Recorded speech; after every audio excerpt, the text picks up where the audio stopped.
Ta-da! All right, everyone. Thank you for joining us today. My name is Kelsey Gomez-Morrissey. I'm the Director of Chapter Development for Acacia, and I'm here with Michael Weber, who's our Assistant Executive Director, and we're going to take you through this webinar about a lot of finance stuff. I'm going to be very, very honest. This is going to be something that's going to go very quick with a lot of information thrown at you, recording, so you can go back and you can watch it. Some of you are going to have lots of questions as we go. They may be answered as we continue to process through all of this information. But if you have questions, feel free to pop them in the chat and Michael will help us make sure we get those answered. I do ask if you have like a very specific chapter related question that you email me. My email is very easy. It's kgm@acacia.org. If it's very, very specific, I want to be able to like get on a phone call with you and walk through that with you instead of doing it with everybody. Unless it's not a chapter specific call, then we can definitely get to questions. So this is going to be fast, fun. The PowerPoint will come out to you. Everything will be good. So get ready.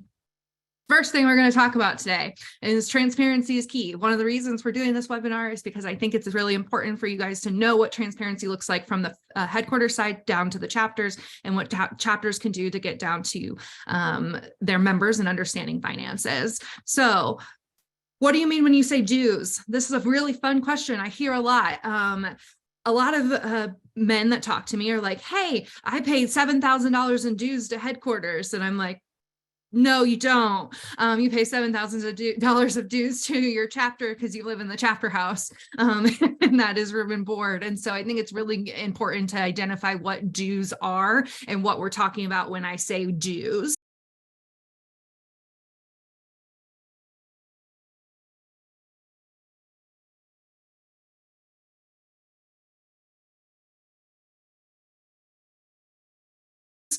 So we have international dues and fees. We have educational program costs. There's local chapter dues, local housing costs, and Omega-5 fees. Those are kind of our big 5 categories of what dues typically consist of in a chapter.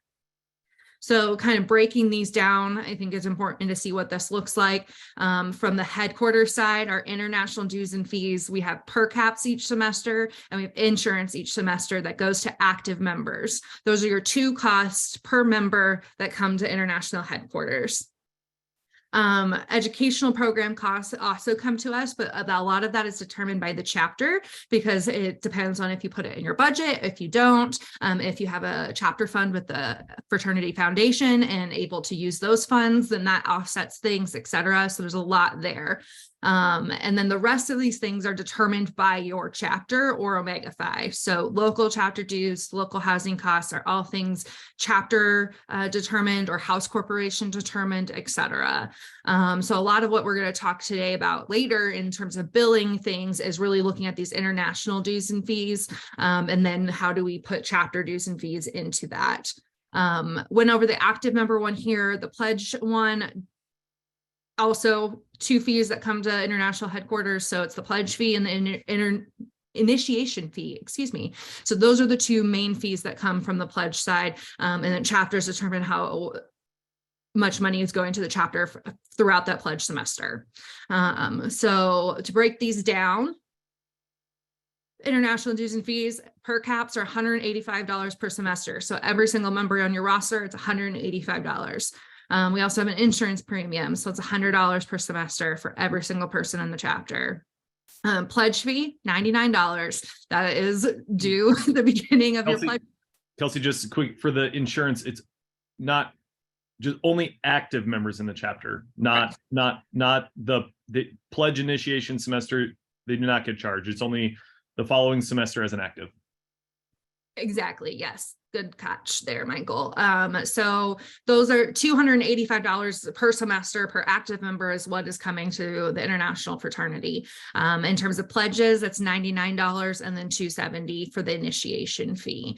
So that's what's coming to headquarters from the pledge semester. And then again, as you can see, a lot of things are determined by the chapter. In terms of educational program costs, at minimum, chapters are going to be spending $650 for registration costs. That is to get 2 2 guys to ALA or conclave, depending on the year, and 2 guys to officer summit. And that is just registration cost. Travel cost is not included in that, so that has to be determined by the chapter. But I think it's good to know minimum you're going to be spending at least $650 towards educational programs every academic year. Note on the bottom of this, per caps and insurance are subject to change this summer. So these are numbers we have right now. Budgets are being looked at, insurance is being assessed, all of those things. So those numbers may change. So you can write these numbers down now and be like, yes, we know exactly what it is, but it may change. If it does change, you are going to get email communication about that. And we're going to make sure you know that and know what the cost is so we can get those things updated for you within your chapter. Where do my dues go? That's always a big question. So if you think of our dues from the international side, per caps, pledge fee, and initiation fee goes to all of these things. I don't know why there's question marks on all of these. That's super fun. Well, you know, wasn't like that on my computer before. But as you can see, there's a lot of different areas where these fees go to. So chapter visits, expansions, it goes to the triad, making conclave, ALA, officer summit happen. It goes to the headquarters office. So operational expenses to have a headquarters and to pay full-time staff and do all of those pieces, to have some alumni services. We have a legal counsel that we can go to. And then like even your membership boxes, those really cool boxes all the new guys got this year when they initiated, that is part of those fees as well. So this is kind of the general gist of what you pay for when you go into thinking of per caps, pledge fees, and initiation fees.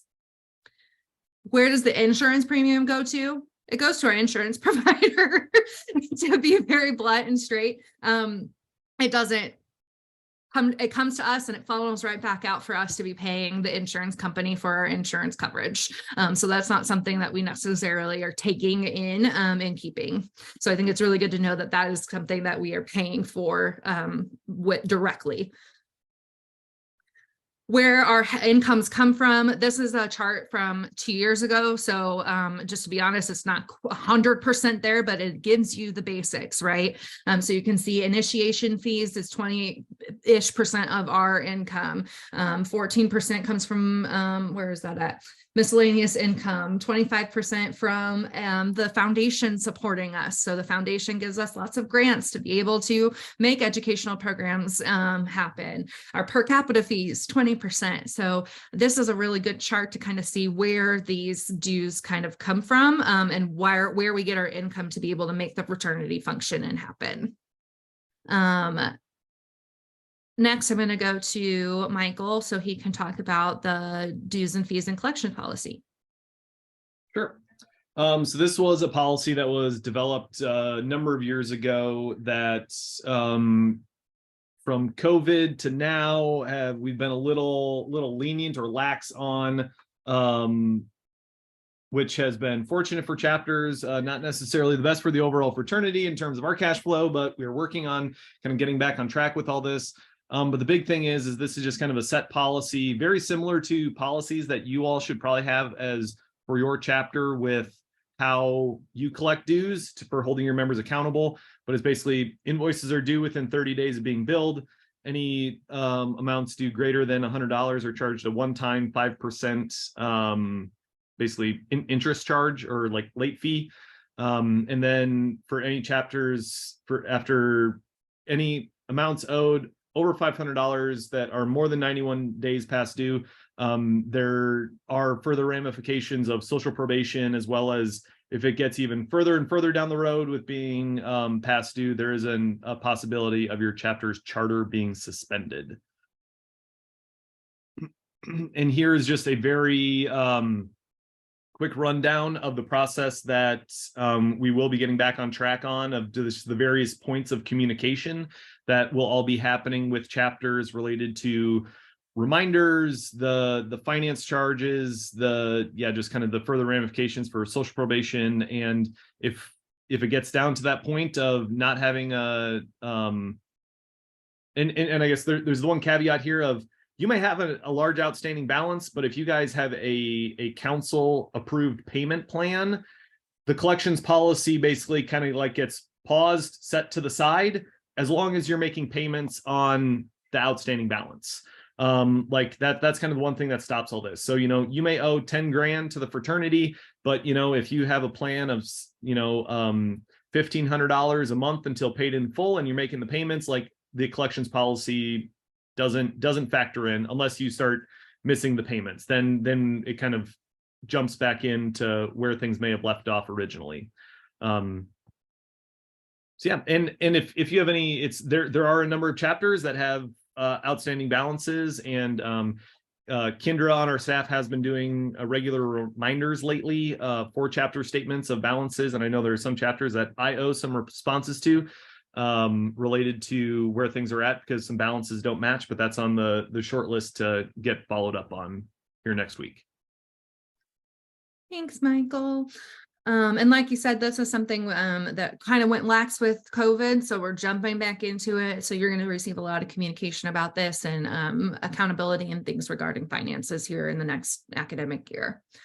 Moving to local chapters collections policies, just like we have one at headquarters, like y'all should have one too. Is it in your bylaws? Is it written down? Do you know if you have one? If you don't, things to consider putting into policies are like reading the names of those that are financially delinquent, so that haven't paid. You can read names out loud at chapter meetings. You can have them go to a committee meeting, like a finance committee meeting, and have them make an action plan or a payment plan. You can deny social rights. You can even connect with parents and guardians if you would like to.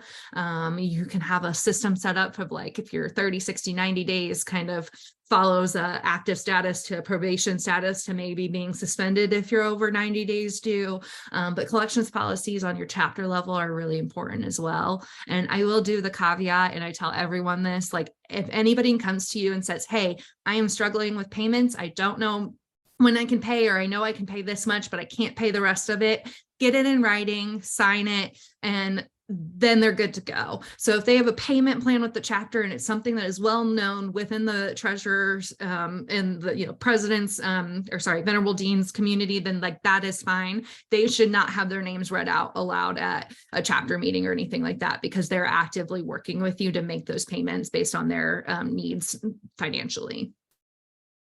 So why am I telling you all of this? Well, I think it's important for our chapters to be taking steps towards transparency as well. So just like we gave you this really quick, short rundown of kind of some of the things of where dues go, what dues look like, our collections policy, we would love chapters to start doing this as well. The more our chapters know about, our members, general members know about finances and where chapters are at, where their dues are going, et cetera, that really helps them feel more comfortable with paying their dues and getting them in on time. The more we're holding people accountable to paying their dues and on time, the more likely we're going to have a better cash flow and be able to do the things as a chapter that we really want to do. So just some things to ask yourself over like, what are things that brothers are paying for within their chapter dues specifically? So the things that are going to the chapter, is it formal? Is it room and board, t-shirt, brotherhood activities? Let that guide you to make a chart just like the one we showed you earlier, kind of the breakdown of percentages of where money goes and why. And then lastly, show chapter budget regularly and have the collections policy written and follow it. So just some things you can think about going through transparently. So I want to start with that because it's kind of the basis of why we're having this conversation today, but we're really going to jump into it. Highly recommend, if you have the capacity to get into your own OmegaFi account right now. If you have not logged in before and you can't find your way in, I need you to email me like right now. I won't answer you right now, but I will follow up with you. But I need to know that you don't have access so we can get you the access that you need. And then if we're going through this webinar and you see you don't have certain permissions to things, please also email me and let me know, because we can work on those permissions and make sure that you have full access to the things that you need to be able to make OmegaFi work for you. All right, so first things first, log into OmegaFi. When you log into OmegaFi, it should look something like this. You should be able to see a screen with a big brown toolbar across the top that gives you all the information you need to know throughout these drop boxes. So this is where we're going to start moving kind of fast, if we're not already moving fast. So the first thing I want to kind of dig into in this capacity is rosters. There are two different rosters within Omega Phi Vault. There is a member roster and there's a billing roster. They're like connected, but they're not the same thing. So a member roster is where you manage your roster with like member statuses. So if they're active, if they're pledged, if they graduated, you're going to put graduation in, etc. So this is the roster that like is truly how many people are in your chapter that have a status at this moment, and it's what we use from the headquarters side to base our semesterly bills on. So when you get your per caps, it's based on this member roster. The billing roster is what manages the billing group, which is whatever group a member is in, which determines how much they get charged. And we'll go into billing groups in a little bit too, but the billing roster specifically tells you which person gets billed what amount based on a specific group that they're in. Everybody on the member roster should be on the billing roster. Everybody on the billing roster should probably be on the member roster. There's some exceptions to that, but more often than not, those two rosters should be matching. So how do I get to the member roster first? So the one that headquarters uses to say, hey, this is how many people we have in our chapter. You're going to go to the chapter tab in the brown area, and you're going to go to member roster, which is up here in the left corner where the red arrow is. It's going to look like this. It's going to say active records. It's going to have a list of names of people, their member status, pledge date, initiation date, etc. To find the billing roster, you're going to go to the billing tab. And then you're going to go to member list by billing group, which is right where this red arrow is. And that is going to take you to the billing roster. The billing roster looks more like this. So from here, you can see there's a billing group listed and there's member status listed. So these, again, two rosters should match, but the billing one really talks about money that's due and how they're getting charged, etc. So here again, billing group, their member status is on this one, and then their balance is as well. So again, we'll dig into this more, I promise. The other important piece to look at for the billing roster is there is active billing records and inactive billing records. So active billing records, well, you can see them here. So one is on the top, one is on the bottom of the page. If you have a very large chapter, you need to scroll down quite a bit to get to the inactive billing records, and that's okay.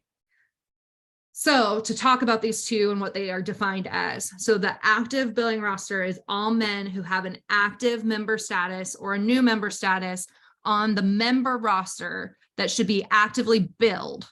And those men should be actively billed on the active billing roster. So this is saying that, hey, you're an active member and you're actively getting billed additional fees each semester, each month, each whatever you choose, that they are being billed because they are in the chapter. The inactive member or billing roster is all men who have a member status of graduated, expelled, or resigned, and they should be on the inactive billing roster. The inactive billing roster does not prohibit you from collecting from members who have chosen to leave. I think that's a very big common misconception.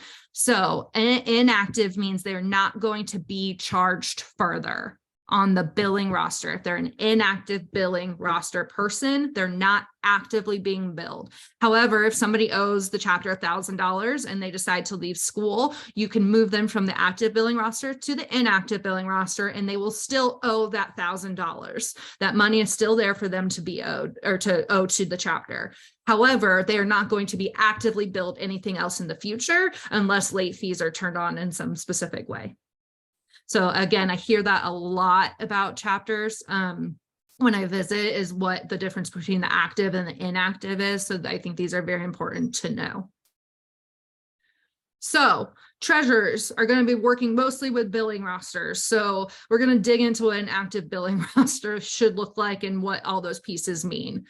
So, like I said earlier, we're going to define some more things. A billing cycle and a billing group. These are two of the major things you're going to be focused on as a treasurer, is making sure that these things are accurate and correct. And these are the things that we're going to go through here in the next couple of minutes. So a billing cycle is where you set up your due your due dates, late fees, specific line items to bill for, etc. These are typically set up for each semester or quarter. Billing groups is where you set up which groups of members are being charged for a specific set of items. So for example, pledges in their pledge semester are going to be charged something different than actives. Or if you want to think about it, in-house versus out-of-house, those are different sets of dues typically because you're paying for room and board, et cetera, when you live in. So those are billing groups, kind of separating out those different people and how they are paying you or how they're getting billed, really. And you can have many different billing groups to try and to fit all the little different nuances of your dues and membership structure. Yes, and we'll go through that here in a second as well. So to get to this billing stuff, to get it started and see what cycles you have, what billing groups you have, you're going to go back to your main page. You're going to go billing, and then you're going to click where this red arrow is pointing on billing overview. Once you get to the billing overview, it's going to look like this. So at the top, you'll see there's a selected cycle. So spring 2023 is the one I pulled for this. For fall 2023, it should say fall 2023. Many of you have summer 2023 on there right now, but you always want to make sure that you're in the right semester and looking at the specific things for what this next semester is going to be. So always make sure you're checking on that. The next one is your cycles. So as you can see here, this chapter decided on 4 cycles. They have different statement dates. So that's when the statement is sent out, when the payment is due, when it's late after, and if there are late fees or not. Again, we're going to dig into what all of this actually looks like, but I want you to know, this is where you find it. This is what you'll see. So we know for this chapter, there are 4 cycles happening in the spring semester. Then if you go lower, you're going to start seeing your billing groups. So every billing group is identified by this blue box that says the name of the billing group and the semester. So this one's for active members for spring 2023. And you can see under it, they only had 3 different charges on there, but you can have 10, 15 line items if you want. So this shows you have specific amount of people, or what specifically, you are going to be charging for that billing group. And there will be multiple billing groups listed on your website. As you scroll down, you will start seeing that if you're in your own account. In this is just a screenshot of the same thing I just showed you that was circled. So what a billing group looks like. There's different pieces to it. So here on the left side, it says description. So this tells your members what they're paying for on that line item. The income account is where the money goes. So there's many different income accounts that you can be using. We want to make sure that they're lining up properly. So chapter dues are going to chapter space. National dues and fees are going to the national dues and fees income account. And the reason for that is really to keep up with your budget appropriately. But so money gets filtered to the right places in the right time. Then you're going to see cycles. So this gives you the billing dates, when they're given out, when they're due. And so again, pretty clear there. And then at the bottom over here on the right-hand side, you have an active members count. So this is how many members are in the billing group total. So if you have a chapter of 100 people and you have 5 different billing groups, then you could have 20 in one group and 30 in a different group and 40 in another group and go from there, right? So it just depends on how people are being billed or how you're choosing to bill them to just know what billing group they're in. But it always tells you, hey, this is how many people are in this specific billing group. In terms of billing groups, I just pulled these from a couple of chapters we have. So you can have as many billing groups as you like, as long as it makes sense to your chapter. So the first chapter here on the left has OOH, which means out of house with no meals. They have a new member. They have in-house with meals. I think they have out of house with meals as well. Yes, here on the bottom. So lots of different options for that chapter. The middle chapter, so they have active PP and active and pledge. So active PP is active payment plan. Active is normal, it's going to be charged at the front end. Active payment plan is splitting it up into different cycles. And then pledge has their own specific pieces. And then on the right-hand side, you're going to see that we have like active members and pledges. And those are the only two categories they have. So if you need 2 categories and that's what fits you, that's all you need. If you need 5 categories, go with it. That is okay. So how can you see which members are in which billing group? Again, you're going to go back up to your main page. You're going to go to the billing tab, and then you're going to go to where the red arrow is pointing you for member list by billing group. When you pull that up, this is what's going to come up. This is just a sample one. So Frodo Baggins is on here, not an actual member of our fraternity, sorry. But when you pull this up, you're going to be able to see the billing group column. You can actually click on where it says billing group and it'll alphabetize them and group them together so you can see who is in what group. This is the best way to be able to tell like which members are being charged what, because they're in a specific billing group. If you're looking at this roster and you're like, oh my gosh, that's a pledge, why is he being charged active dues? Well, then you know what the problem is and you can go in and fix that on the back end because you realized, hey, they weren't assigned to the right billing group for some reason. When we're talking about billing cycles and billing groups, these are the complaints I hear all the time when I'm on the road, talking with chapters, talking with treasurers. So we don't want to set late fees, or our late fees are too high. We start billing too late in the year. We have so many of our guys that pay a little bit of the time, but we bill up front, and then they're getting notices that they're past due, and their parents are calling because they're really mad about this past due statement, with big red letters that comes to their house as well. And then lastly, our guys make more money in the summer so they can finally pay us back, come summer, but we don't have any money right now. These are probably ringing true for many of you. Here are my solutions, just to some basic things. Billing cycles and billing groups are 100% up to the chapter's discretion. And when I say that, I mean, you need to do what works for you and your chapter. There are best practices. There are things that we can continue to teach you, but in general, you need to find what works for your chapter. So if you don't want to have late fees set up, or you want them set up at a later date range, then do it. Omega Phi will let you do that. If you want to start billing before the semester starts, so you have money for recruitment activities, then set the billing date and due date for before school starts. If you do that, you need to email all of your members and tell them that the bill is coming sooner than they're used to, but you can set it earlier. You can, stack your money up so you're ready for recruitment when fall starts. Do you want a payment plan option and a pay upfront option? Make it so. Some members are going to be able to pay you their $10,000 dues for the semester up front. Some aren't. And that's okay. They can be in different billing groups, but you can make those 2 billing groups work for you, and you can have some money up front based on the guys that can pay all the money up front. Easy peasy to make that happen. And then again, want to bill over the summer to counteract higher dues in the fall and spring, do it. I'm all for it. If you want to make that happen and it doesn't make sense to you, please email me. I'm happy to help you make that happen. But mostly we look at our dues set split into fall and spring, when really we can be using summer as well, and allowing our guys who work a lot in the summer to pay their dues either up front or pay a larger chunk up front over the summer, so then they're paying lower dues throughout the fall and spring semesters. So that's a lot. Take a breather. All right. Now to set up billing. This is always a fun part as well, and I see a lot of mistakes here, so definitely want to go through it, even though we're going through it fast. So if you want to set up your billing, you're going to go back to where we were before. So the billing tab, and then you're going to go to billing overview, where that red arrow is pointing. Click on that. Then you're going to see the billing overview page. On the middle, very top, it says set up billing in that big red circle. You're going to click there. When you click there, this is the screen you're going to see. So it'll say select a term. So we know we're going into fall 23. So that is what I selected. If you're going into spring 24, you're going to select that term.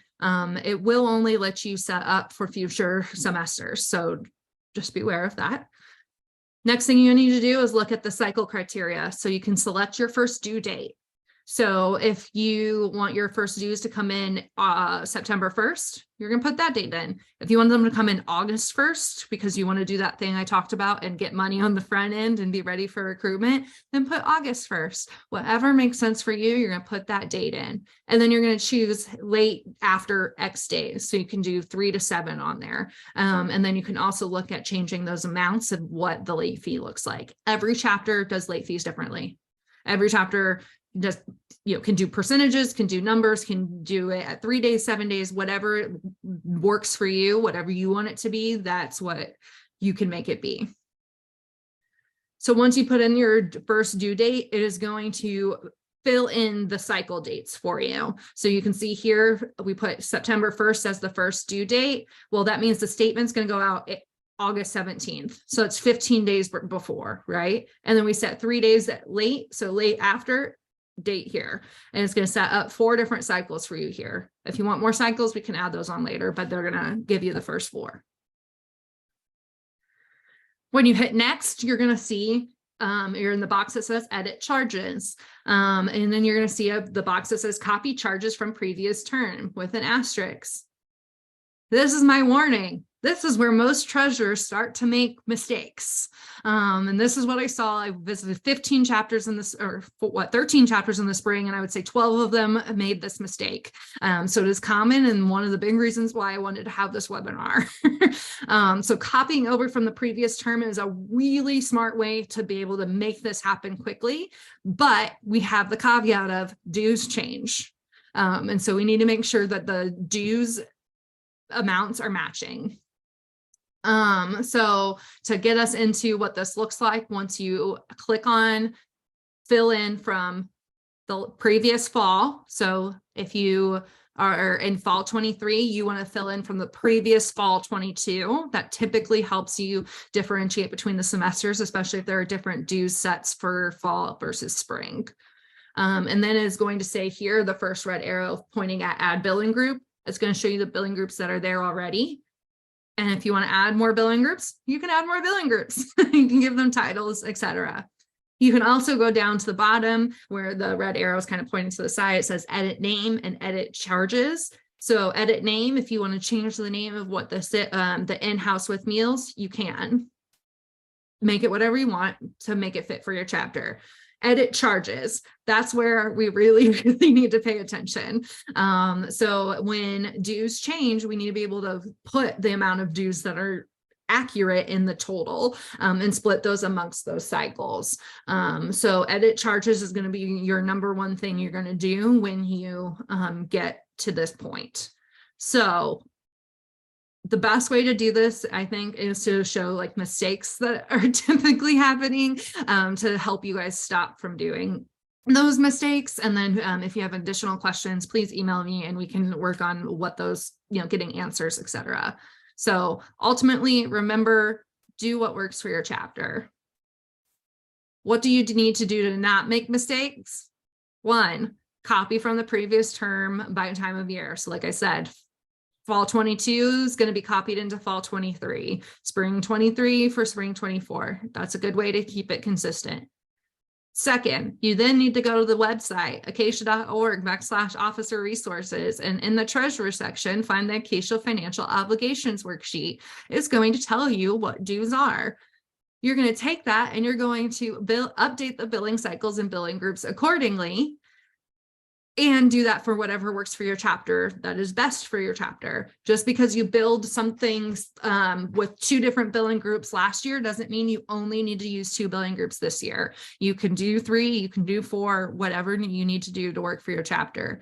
Once you get all of that updated, you want to ask yourself, do I have the same fees listed as on the financial obligations page? Looking at the dollar amount and the line item. If yes, you're on the right track already. If no, then you need to go back and make changes. And again, this is specifically looking at headquarters related dues that you pay to the international headquarters. If your budget changes for your chapter dues, then you need to do the same thing. But instead of looking at the financial obligations worksheet, you're going to be looking at the budget and looking at those numbers. So here are some typical mistakes and other issues I found. This is not calling out any chapter specifically. I did pull from certain chapters that did not put their names there. So if you see that this is yours, it is just because it was an easy example, but I'm not going to tell everybody whose chapter is which.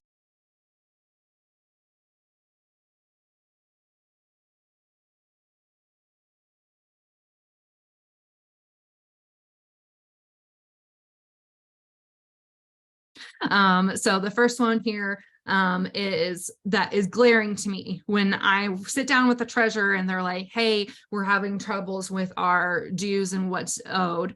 At Conclave in summer 2022, we changed dues. So the NIC fee and the tech fee no longer exist. They were wrapped into the per caps fee. So when I see this on a chapter's billing group, automatically it's a red flag to me because I know that they didn't change something from previous semesters. The next one, the insurance amount and the national dues amount don't match what's on the financial obligation sheet. Again, saw this very commonly. You can see here, we know insurance to the charge is 100 and national dues are 185. Now, they did charge more for insurance, so there's money coming in that they can use to help with some of the national dues stuff. And they could use the NIC and tech fee amounts to push in to the national dues account. But it's still not enough to cover what the dues were for this year that headquarters charged to the chapter. So what I'm saying is there are lots of chapters that are charging less than what they are being charged for. So headquarters is billing you for $285 per active member, and a lot of chapters are billing for $270, $260, $275. So you're going to have a $10, $15, $20 deficit when you're looking at that. And when you're talking about 20, 30, 40 to 100 members, that can be a large deficit. So if you think you had a deficit in your budget and you couldn't figure out where it came from, I almost bet you that this is something that happened with your chapter.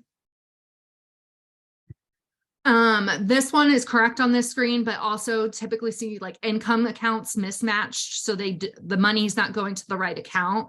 And so that can really mess with your budget. So you always want to make sure your income account is matched up with what the description of the dues is for. And then lastly, kind of already talked about this, but we know international dues and fees for active members was $285. This chapter specifically was collecting $276. So, $9 less per active member than what they needed to just pay their bills. All of the bills that we give from headquarters go to the chapter. Chapters are responsible for collecting money from their members and billing the accurate amounts to their members so that they can pay their bills. So I just want to be very clear that the organization, Acacia headquarters, does not charge individual members. So the chapter really is responsible for this. And that is why it's so important to not make these types of mistakes. Lastly, I think this is worth bringing up, kind of already harped on it, but this is a pledge one versus an active billing group. So you can see the pledge fee on this was charged throughout different cycles. Highly recommend not doing that because the pledge fee is charged when they go through the pledging ceremony. If you're not collecting that up front and not collecting the full amount, which is $99, not $90, then you're going to be in a deficit already, because what if this person leaves? Well, you already have a charge because they went through the pledging ceremony. So then you're down money because you didn't collect it on the front end. Not fun, right?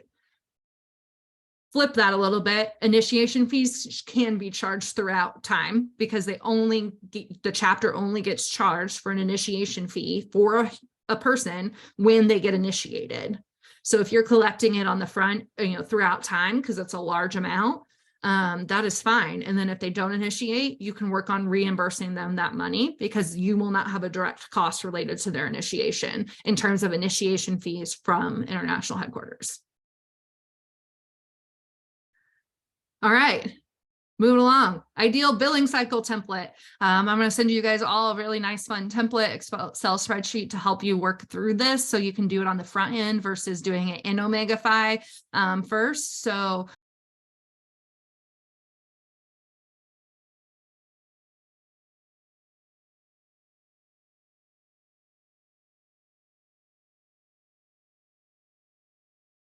I think it is good to note, this is what we talked about before. So these are your kind of 5 categories.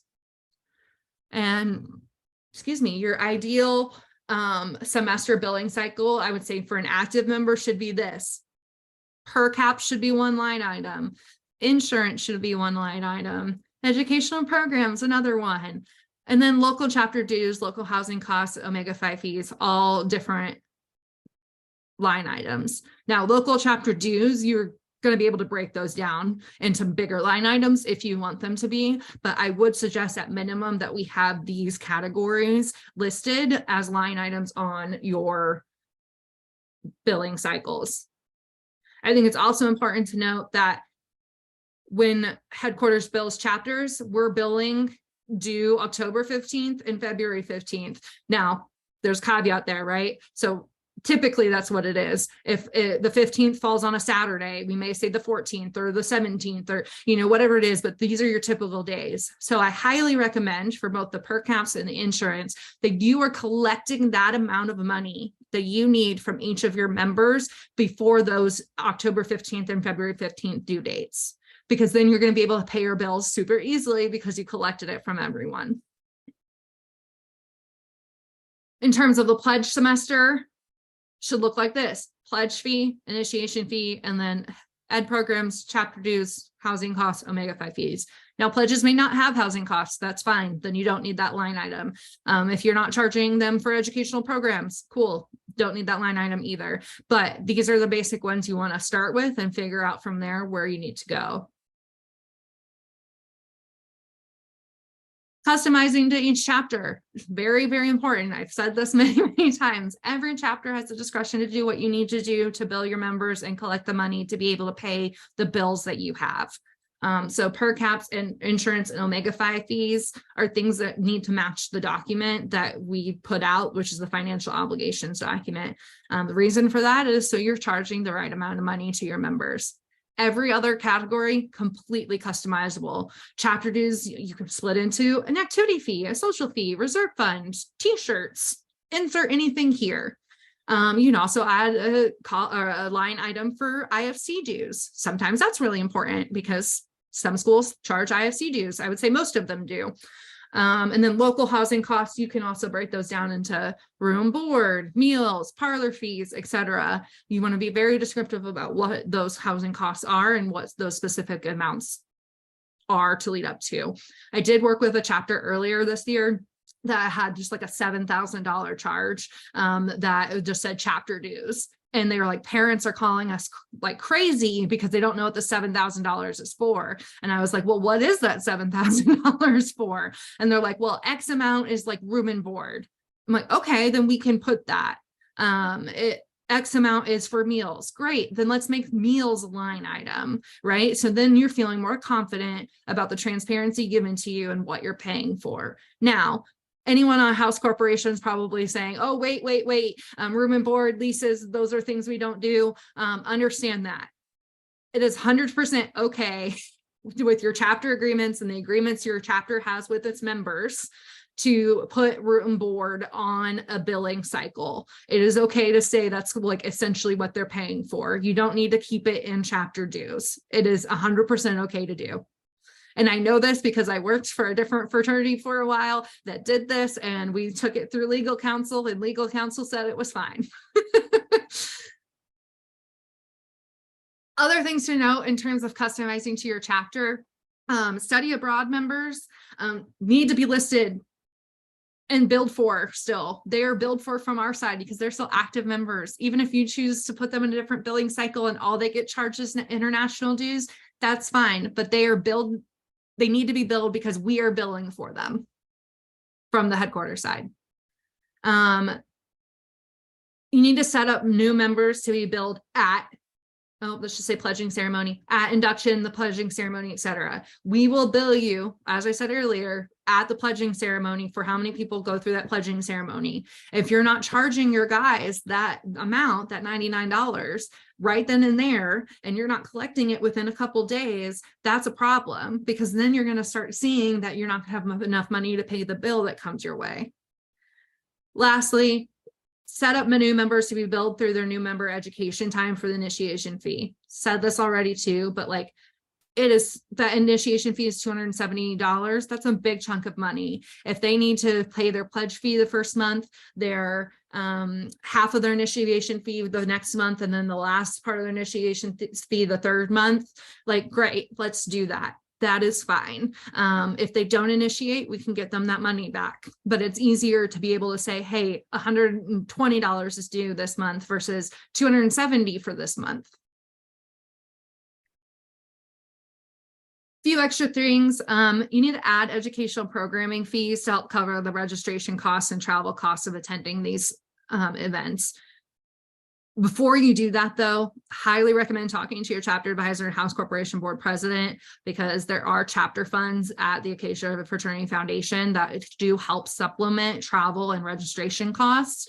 Not every chapter has a ton of money in it, but many of you do have a good chunk of money that can be used. Your chapter advisor and House Corporation Board President have to approve it. So you need to talk to them first. You need to know if you can utilize that money first. And then from there, you can build out a budget of how much, it makes sense to charge your members per month to help subsidize the rest of the cost. All registration fees are billed to the chapter. 2 guys for ALA, 2 guys for Conclave, 2 guys for Summit, no matter what. So we know we need to be covering those costs. I'm seeing that a lot of chapters, if you're even charging like $5 a month for an educational fee per person, that helps build up your fund so nicely. It might take a little bit of time, but that is money then you can use very easily to be able to come to educational programs. More line items is not necessarily bad. Said this before, members and parents, especially if the parents are the ones that are paying the dues. That's not true for everyone, but it can be true. They need to know how much they're paying and for what line item. It's just very important that we're putting more line items in so people understand what they're paying for. And then lastly, put members into the billing groups that work for them. Use billing groups to set up for those that do one payment up front versus those that need to do different payments throughout the term. Set that up on the front end. It makes everyone feel better. It puts everyone in a good situation, and it helps you understand your cash flow because you're going to know which people are in which groups, which means you know how much money should be coming in with each cycle. Very, very helpful. All right. Whew. That was a lot, but we have more. So the last part of what I put in our email for this webinar was collecting from guys who have left the chapter or creative collection techniques. So thinking about the inactive billing roster, again, in order to get there, you're going to go from billing and then go to member list by billing group. And then you're going to scroll until you find the blue bar that says inactive billing records. Some of you are going to see it on your first screen. Some of you, you're going to have to scroll quite a bit. Inactive roster guys are harder to collect from. Makes sense, right? They've left the chapter, they've left school, they were expelled from the chapter, they resigned, etc. They basically don't want to be involved in the chapter anymore, or they've graduated and have moved on. So they're going to be much harder to contact and much harder to get a balance from. So we always say, hey, you should be trying to collect as much money as possible to zero everyone out before they graduate. That makes it very easy to keep finances up on. But if you have men that, fall off or are expelled, resigned, then we need to continue to follow up with them. My recommended collections method for this is, well, first, we need to send an email to the inactive person requesting a response within X amount of days to work on a payment plan. I typically give 7 to 15 days to answer me if I'm sending this out, because I think that's an adequate amount of time for them to answer me. Then you're going to set up a call, have a meeting, whatever works for you, to talk about a payment plan, and whatever payment plan could work best for the person and for the chapter. And then you're going to have all parties sign the payment plan and keep copies of it. I cannot stress this enough. Payment plans given in Word agreement that is not written down are not valid. You can't go after somebody for those. They need to be on paper. So we're going to dig into each of these steps a little bit. So first, there are lots of resources on the acacia.org/officer resources website under the treasurer section. Specifically where the red outline is the collecting dues and financial delinquency. This is your section if you're struggling with this. In this section, you'll see there are 2 payment plan examples and an inactive members outstanding dues letter example. These are all things that I created when I was a finance advisor 6 or 7 years ago for my sorority chapter. They're templates. They're there for you to use. You don't have to keep them exactly as they are, but they're there to help you have conversations, to help you get payment plans done, to get you moving so you're collecting from guys that owe the chapter money. So this is a basic look at what the inactive dues letter looks like. I love it when we get new treasurers or treasurers that are starting to understand where their finances are at and that we need to collect from them, or even new finance advisors. This is a great type of letter to use, but it's like, hey, I'm new and I'm noticing all of these things. And by the way, like I can send you to collections, but I really don't want to, but I will, but I need you to talk to me, because if you talk to me, then I'm not going to send you to collections. And if you talk to me, we're going to have a plan, and that's going to help both of us overall. So that's this kind of letter. Again, you can edit it as you see fit. This is a payment plan I used. Again, it's really important to have like the organization name, your chapter, the name of the debtor, dates, etc. You can see I made this in 2017. You're going to change those dates around, but it's very important to have a payment plan like this that is written, signed, agreed upon by every single individual. Collections, excuses, and solutions. So these are my 4 common excuses I get from treasurers or other members of the chapter that are struggling collecting. So the first one, I don't know them and I don't have an email for them. Yeah, some of your guys that have graduated 5 years ago that still owe you money, yeah, it's going to be a little bit harder to get in contact with them. But guess what? Most people have social media. So find them on Instagram, find them on Facebook, DM them, see if they can get an answer. You can also ask an alumnus who may know them. So is there an advisor that may know who they are? Oh, great. You have their phone number, you have their Snapchat. Great. Let's start messaging there and go from that point. You can also reach out to us at headquarters and see if we have a different email on file than you typically have. For some reason, some additional emails don't always show up in Omegafy on your side. And so if you want to reach out to us and say, hey, don't have this, what email do you have? We can always give you that and try that email. Second excuse, I don't have a printer or scanner and can't get something signed. Use electronic signatures. You can make free electronic signatures on websites all over the place. PDFs are very easy to use as well. You can go to your campus library and print and sign and then take a picture of it and send and have the other person sign electronic. There are so many things we can use that are so helpful for getting things actually signed. If you're really having trouble getting something physically signed, I think an email that says, hey, this is what we agreed upon, please reply yes, from your email address, etc. That is your like next secondary source of being able to say like they did something and they agreed to something. And the reason for this, again, is you want to hold them accountable for that payment plan. Third excuse, it's hard to talk to these guys because I'm so much younger than them. They're just going to walk all over me, etc. One, let's create an outline for the discussion. You can use the payment plan to like actually outline everything you want to talk about. Or 2, have an advisor jump on the call with you. Advisors are very helpful in having these conversations. If you are nervous about having a conversation with an older alum that owes you all money, you can also email me. I'm happy to have a discussion with you about how that conversation should go. Last excuse is that they're just going to ignore me anyway, so why do I try? 1, you never know until you try. And 2, if you send the notice that says they're going to go to collections, if you don't hear from them, more likely than not, they're going to answer you because they really don't want to go to collections. And to be honest, we don't want to send them to collections either. None of you want to send your brothers to collections. Now, is it an avenue that works? It can be, but it's not the avenue we want to go if we're able to actually have dialogue and conversation. So these are the things I think you guys can all try to be able to get some money inflow from those guys that are no longer active in the chapter. I will give a little bit of a success story. Like I know I started working with a brand new finance advisor this year, and he sent the email to that letter template as an email to 7 guys, got responses within a week from all 7, and like have payment plans set up. Like how awesome is that for a chapter to have just gotten 7 guys to pay some stuff back that they owe the chapter, then they're going to be able to pay their bills in the long term as a chapter because they're getting this money in. So again, you just never know until you try. And the tools that I have used that have seen work are on the website for you guys to utilize. All right. Whew, talk for an hour straight. A lot of this information, as we wrap up, is on the Omegafy help desk.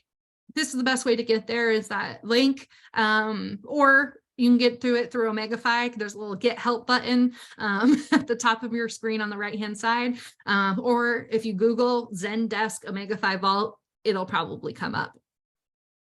They have screenshots. You can type in like member status and it'll bring up every single thing about a member status you need to know.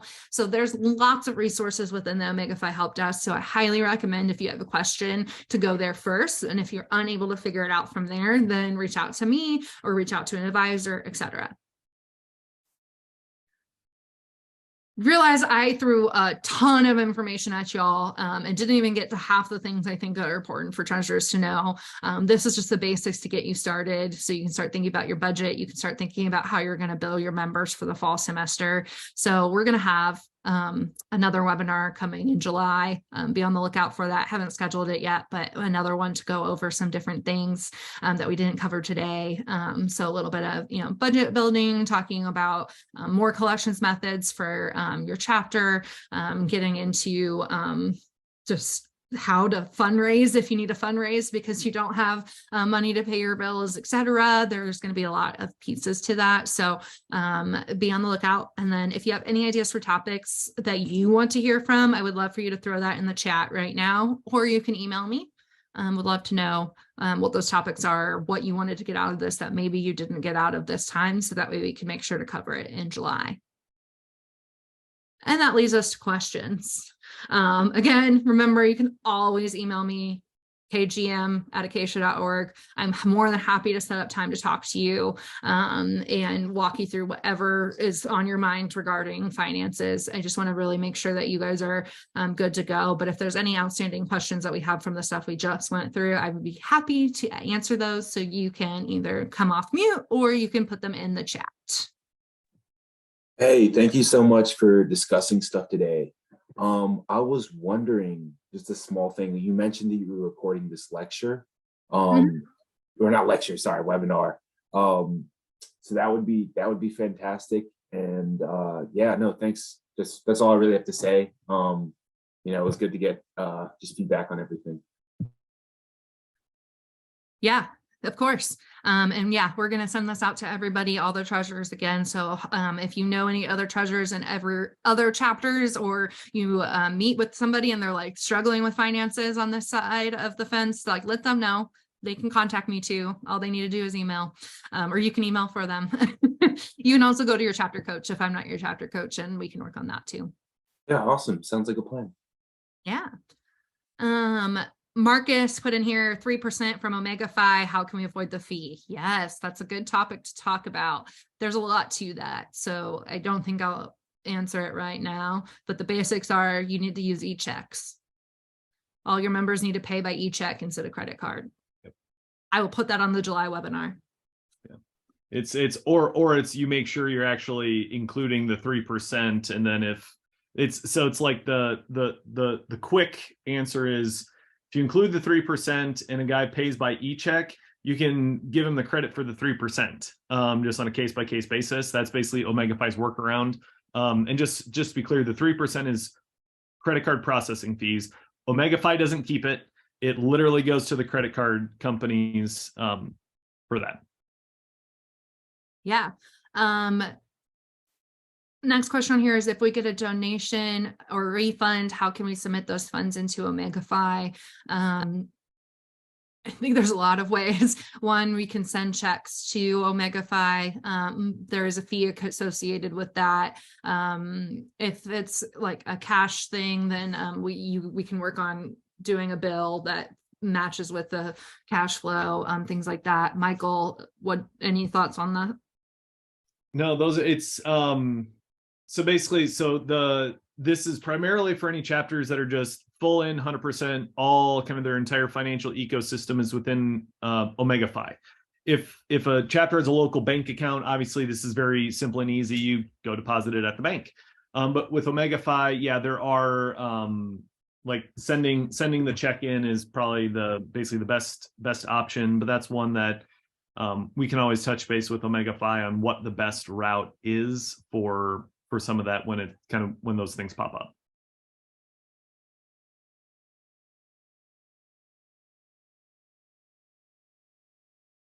Thank you, Michael.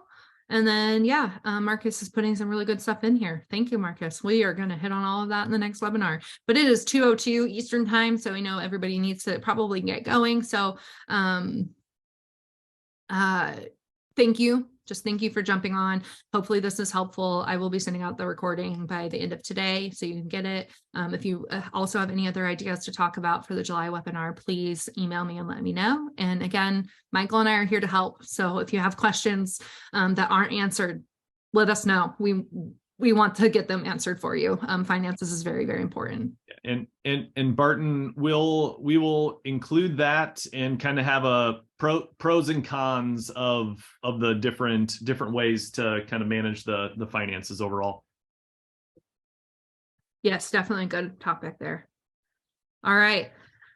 Thank you all. Go have a good rest of your day. I'm gonna end recording here, and yeah, we'll see you all hopefully in July.